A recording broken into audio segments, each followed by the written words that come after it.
Hi friends, welcome to Deva's Nalabagam. இன்னைக்கு Deva's Nalabagathila ஒரு சூப்பரான டிஃபன் ரெசிபி தாங்க பார்க்க போறோம். வாங்க எப்படி செய்யறதுன்னு பார்க்கலாம். ஃபர்ஸ்ட் இந்த ரெசிபி பண்றதுக்கு ஸ்டவ் ஆன் பண்ணி ஒரு பாத்திரத்தை வச்சிட்டு இதுல 1 கப் அளவுக்கு தண்ணி சேர்த்துக்கோங்க. நம்ம எந்த கப்ல மாவு எடுக்கறோமோ அதே கப்லயே வந்து தண்ணி அளந்து சேர்த்துக்கோங்க. இப்போ இதுல 1 டீஸ்பூன் அளவுக்கு உப்பு சேர்த்துக்கலாம். கூடவே 1 டேபிள்ஸ்பூன் அளவுக்கு எண்ணெய் அப்படி இல்லனா நெய் சேர்த்துக்கோங்க. நெய் சேர்த்தா இன்னும் நல்ல வாசனையா இருக்கும். இப்போ நல்லா கொதிக்கட்டும். இந்த மாதிரி தண்ணி கொதிச்சதுக்கு அப்புறம் நான் 1 கப் அளவுக்கு அரிசி மாவு எடுத்து வச்சிருக்கேன். இது கடையில வாங்குன அரிசி மாவு தான்.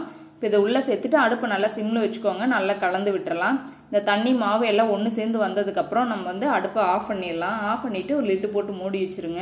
இப்போ இந்த அளவுக்கு மாவெல்லாம் நல்லா ஒன்று சேர்ந்து வந்துருச்சு. இப்போ ஒரு லிட்டு போட்டுட்டு நல்லா ஒரு 5 நிமிஷத்துக்கு இந்த சூட்லேயே அப்படியே மூடி வச்சிருங்க. இப்போ மாவெல்லாம் நல்லா வந்து சாஃப்டாகி ஒன்று சேர்ந்து நமக்கு நல்லா இந்த சூட்லேயே ஓரளவுக்கு வெந்து வந்துடும். இப்போ ஓப்பன் பண்ணிட்டு இதை நம்ம வேற ஒரு பாத்திரத்துக்கு மாத்திக்கலாம். மாத்திட்டு நல்லா கொஞ்சம் கை பொறுக்கிற சூடு வந்ததுக்கு அப்புறம் அந்த சூட்லயே நம்ம வந்து இதை நல்லா பிசைஞ்சு எடுத்துக்கணும். இந்த அளவுக்கு நல்லா வந்து கொஞ்சம் வெதுவெதுப்பா இருக்கும்போதே நல்லா பிசைஞ்சு எடுத்தோம்னா தான் நல்லா சாஃப்டா இருக்கும். நம்ம நெய்ல சேர்த்திருக்கனால மாவு ரொம்பவுமே நல்லா சாஃப்டா இருக்கும். பிசையறதுக்குமே ரொம்ப ஹார்டாலாம் இருக்காது. இப்போ வந்து நல்லா பிசைஞ்சிட்டு நல்லா சாஃப்டா நம்ம எந்த அளவுக்கு நல்லா பிசைறோமோ அந்த அளவுக்கு வந்து இட்லி ரொம்ப நல்லா சாஃப்டா இருக்கும். இப்போ இந்த அளவுக்கு நல்லா அழுத்த கொடுத்து பிசைஞ்சிக்கலாம். இந்த அளவுக்கு பிசைஞ்சாச்சு. இப்போ கையில் கொஞ்சம் நெய் அப்படி இல்லை எண்ணெய் தடவிட்டு மாவுலேருந்து ஒரு சின்னதாக நம்ம எடுத்துட்டு நல்லா கோலி உருண்டை மாதிரி இதை வந்து நல்லா உருட்டி எடுத்துக்கலாம். விரிசல் எதுவும் இல்லாமல் அழகாக வந்து நம்ம திரட்டி எடுத்துக்கலாம். சூப்பராக இருக்கும். இந்த மாதிரி நல்லா உருண்டை பிடிச்சிட்டு இந்த பாருங்க இந்த மாதிரி எடுத்துக்கோங்க. ரொம்பவுமே சூப்பராக இருக்கு. இது போல எல்லா மாவையும் நம்ம உருண்டை பிடிச்சி எடுத்துக்கலாம். எல்லாத்தையும் இது போல நல்லா உருண்டை பிடிச்சாச்சு. இப்போ அதை நம்ம வேக வச்சிடலாம். இது ஒரு வந்து நல்ல ஹோல்ஸ் இருக்கிற ஒரு இட்லி பாத்திரம் இல்லைன்னா வந்து ஸ்டீமர் தட்டில் போட்டுட்டு நம்ம இட்லி பாத்திரத்தில் வச்சு வேக வைக்க போகிறோம். தண்ணி நல்லா இட்லி பாத்திரத்தில் ஊற்றி வச்சிருக்கேன். கொதிச்சிட்டு இருக்கு. தண்ணி இது போல் நல்லா கொதிக்க ஆரம்பிச்சதுக்கப்புறம் உள்ளே வச்சு வேக வைங்க.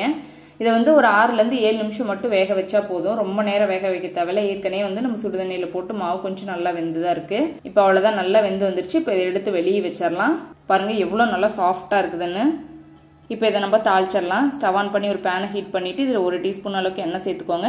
இதில் 1 டீஸ்பூன் அளவுக்கு கடுகு சேர்த்துக்கோங்க. கூடவே வந்து 1 ஸ்பூன் கடலைப்பருப்பு, 1 ஸ்பூன் வந்து உளுத்தம்பருப்பு சேர்த்துக்கோங்க. இதில் நல்லா 1 ஸ்பூன் அளவுக்கு வெள்ளை எள்ளு சேர்த்துக்கோங்க.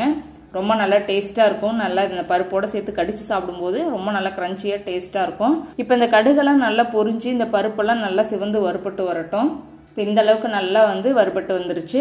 இப்போ இதில் வந்து சின்ன துண்டு இஞ்சி நல்லா துருவிட்டு சேர்த்துக்கோங்க. கூடவே காரத்துக்கு 2 வரமிளகாய் வந்து கட் பண்ணி சேர்த்துருக்கேன். உங்களுக்கு வேணும்னா நீங்கள் வந்து மிளகாய் தூள் கூட சேர்த்துக்கலாம். இப்போ எல்லா இடத்துலையும் நல்லா கோட்டாகி வரும். ஆனால் வந்து கொஞ்சம் கலர் சேஞ்ச் ஆகும். அவ்வளோதான். மற்றபடி சூப்பராக தான் இருக்கும். இல்லை ஒரு கொத்து கறிவேப்பிலை சேர்த்துட்டு நல்லா கலந்து விட்டுறலாம். இப்போ நம்ம எடுத்து வச்சிருக்கிற வேக வச்சிருக்கிற அந்த இட்லியை உள்ளே சேர்த்துட்டு நல்லா வந்து கலந்து விடுங்க. இந்த பருப்பு இந்த மசால் கூட நல்லா சேர்ந்து வரட்டும். இந்த அளவுக்கு நல்லா கலந்ததுக்கு அப்புறம் ஒரு லிட்டு போட்டுட்டு நல்லா ஒரு 2 நிமிஷத்துக்கு சிம்ல வச்சிருங்க. அப்போ வந்து இந்த காரம் இதெல்லாம் வந்து நல்லா ஒட்டி பிடிச்சு வரும். சாப்பிட நல்லா டேஸ்டா இருக்கும். தேவைப்பட்ட ஒரு பிஞ்சு சால்ட் சேர்த்துக்கோங்க. சேர்த்து கலந்து விட்டுட்டு நம்ம நல்லா ஒரு 2 நிமிஷத்துக்கு மூடி வச்சிடலாம். அவ்வளோதாங்க. ஓப்பன் பண்ணிட்டு நல்லா ஃப்ரெஷ்ஷான கொத்தமல்லி தழை தூவிட்டு நல்லா கலந்து விட்டுறலாம். ரொம்பவுமே சூப்பராக இருக்கும். சாப்பிட்றதுக்கு சூப்பராக ரெடி ஆயிருச்சு. இதை வந்து தக்காளி சட்னி அப்படி இல்லைன்னா நம்ம வந்து நார்மலாக இட்லி தோசைக்கு வச்சு சாப்பிட்ற சைட் டிஷ் கூடவே வச்சு சாப்பிடலாம். ரொம்பவுமே சூப்பராக இருக்கும். அப்படி இல்லைனா ஸ்நாக்ஸாக வெறும் வாயிலையுமே சாப்பிடலாம். ரொம்ப டேஸ்ட்டாக இருக்கும். கண்டிப்பாக ட்ரை பண்ணி பாருங்க. எப்படி வந்துச்சுன்னு கமெண்ட் பண்ணுங்க. உங்களுக்கு இந்த ரெசிபி பிடிச்சிருந்துச்சுன்னா லைக் பண்ணுங்க, ஷேர் பண்ணுங்க. நம்ம தெய்வாஸ் நலபாகம் சேனலுக்கு சப்ஸ்கிரைப் பண்ணிக்கோங்க.